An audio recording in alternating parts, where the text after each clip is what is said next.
Shazam! Fury of the Gods is in position to flop hard at the box office. And with this bad news, this might just signal the end of DC films. Right? Not exactly. Hi, everybody, I'm Luke Filmboss, and let's talk about DC at the movies. So, like I said, Shazam! Fury of the Gods is not looking too hot at the box office right now. Adding to that, the mixed reviews, which are actually quite surprising, being that the first film had such wildly positive praise, and this film brings back the original cast as well as the director, David F. Sandberg. It just doesn't make sense that this movie is getting so harshly treated by critics, as do a lot of DC films. But by what I've been hearing, some critics are just like, it's really fun, it's entertaining, but it's just not as good as the first film. And other critics are saying it's just uh, too long, or maybe not too long, but they're saying like it just takes too long to focus on things that aren't interesting. And the good moments are too few and far between, is basically what I've been hearing. I haven't seen the film yet myself due to circumstances, but I'm hoping to watch it within a week. So I can't really say as far as quality how good the film is. I typically don't like to rely on the overall Rotten Tomatoes scores because a lot of time DC films will get slammed and I'll say, okay, it's a fine film. Like I enjoyed it. And sometimes they'll be slammed by critics and I'll be like, I actually really enjoyed that. So I'm willing to wait and see how good of a film I personally think it is. So I can't give any input on that. But what I can give input on is the fact that box office tracking has been very low, and Thursday night previews have just been released online. The numbers came in and they were not very good. It's an all time low outside of Wonder Woman 1984 for a Thursday night preview, and that movie was released during the pandemic. Shazam! Fury of the Gods preview was even lower than the Suicide Squad's preview number, which was released during the pandemic recovery stage of the theatrical business, and it was also released day and date on HBO Max. That is bad. That film only opened to about 26 million. I think Shazam! Fury of the Gods is going to open in that general area. It might do a little bit higher just because it is purely theatrical release, but it probably won't do much higher. It could very well end the weekend with less than 30 million. That is less than Megan opened with at the beginning of the year. That is pretty bad. Now, there's a chance being that it's a family film and that it looks fun. Maybe people just weren't rushing out and it's not one of those front loaded DC slash Marvel superhero movies. And so it could do better throughout the weekend. Maybe just getting slightly above 30 million overall for the weekend, and that's still not great. The first Shazam opened to about 53 million, which was a very solid opening for a DC origin story. But for the sequel to open with less than 40 million, possibly less than 30, that is bad. That is like an all-time low. Even Birds of Prey opened to 33 million, and that was an R-rated film that focused on Harley Quinn and the Birds of Prey. And that was just a very much different situation. And the fact that Shazam 2, which is coming off of the decent success of the first Shazam, and while Black Adam just came out and didn't make a whole lot of money, like in terms of profit, because it cost like $200 million to make, Black Adam, in terms of raw numbers, actually did pretty well comparably to how much it was expected to make. But Shazam 2 might possibly make around as much in its first 3 days as Black Adam made in its opening day, including previews. This is just a very bad case for DC. The reviews aren't helping anything. We'll see how long this movie can last in theaters. We'll see how strong its legs can be, but this could be one of DC's lowest grossing films to date, possibly even on par with the pandemic releases of The Suicide Squad and Wonder Woman 1984. So with this, Black Adam just got critically panned in October by critics. Wonder Woman 1984 didn't get the best reception. So, Shazam 2 getting such low reviews, that's pretty bad, right? And this does signal what is probably the end for DC films, correct? They just can't get their act together. Their movies aren't being well received, their box office is diminishing quickly.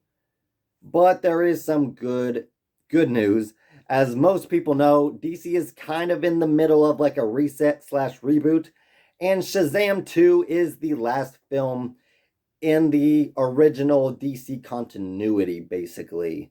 So, likely, as much as I liked the first film and as much as I was excited for this second film, we're probably not going to get any more of the Shazam family, at least not this version of it, and probably not anytime soon will we get another Shazam film. But DC is in the middle of regrouping, resetting itself. And that is coming with the Flash movie that's going to be coming in June. They've been reworking it a little bit to fit in with this new DC continuity that they are setting up. Originally, the Flash was going to be kind of that restart button, but it was going to go a different way. And now that James Gunn took over and he's been working things out, they had to uh, changed the Flash slightly, but by what we've been hearing from test screens of the Flash, it's still an amazing film. And that trailer I just thought was just fantastic. The buzz and the social media reaction to that first Flash trailer was extremely positive, as was its view count and reactions to the Super Bowl spot.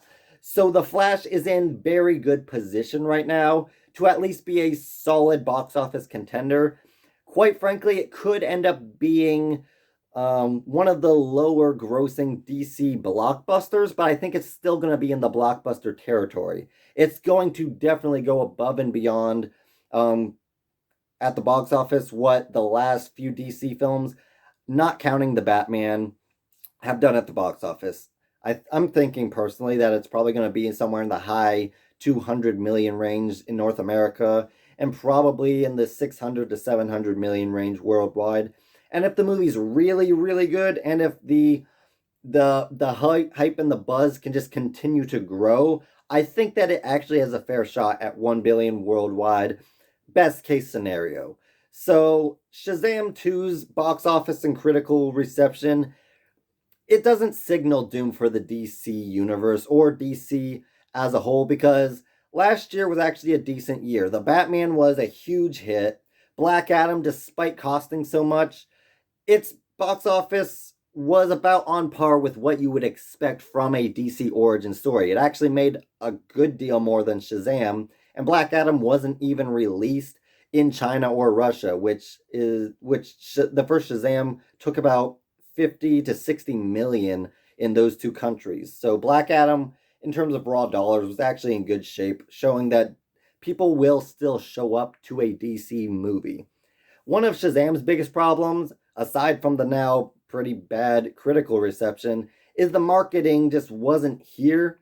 There was marketing, but it wasn't very good, and it didn't sell this as a must-see movie. It kind of sold it as a decent, fun family film that people could wait for.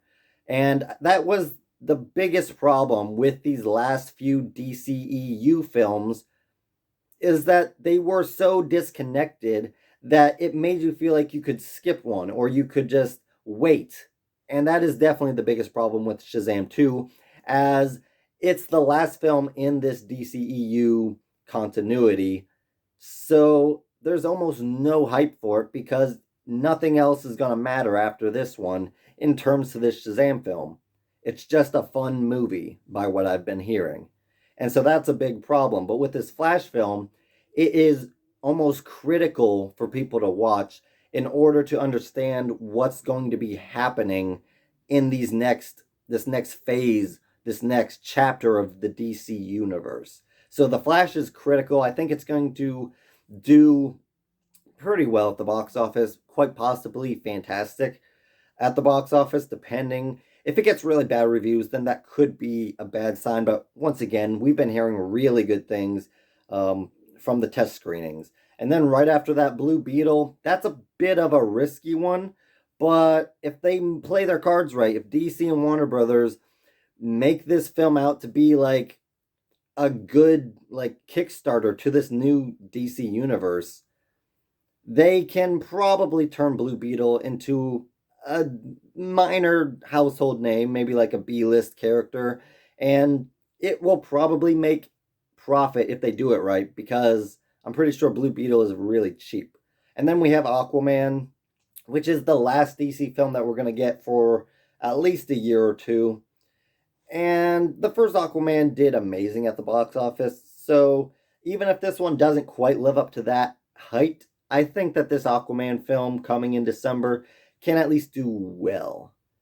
And then we have a little bit of a break, but then James Gunn has been constructing this new DC universe, and it starts off with a few wild cards, um, like the Authority, but that's not coming for a while. It kickstarts off with Superman Legacy, and then we get a Supergirl film and a new Batman film. So we'll see, because if James Gunn can tie these films together into a meaningful story, kind of like the first three phases of the MCU did, we can definitely see DC sort of picking itself back up, because once everything feels like it's a must-see film, like you should watch this, then people are probably going to show up to them. Quite frankly, I think Flash is one of those films. So although Shazam is a very disappointing result, it does not signal doom and gloom for the DC universe, like at all.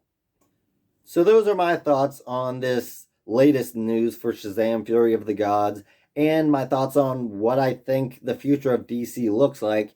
And it could be a little rocky, especially throughout this year, but I think DC is going to end up all right in the end. So thank you all for watching. Please like, comment, and subscribe, and hit that notification bell to help you be on the lookout for more videos from Luke Film Boss.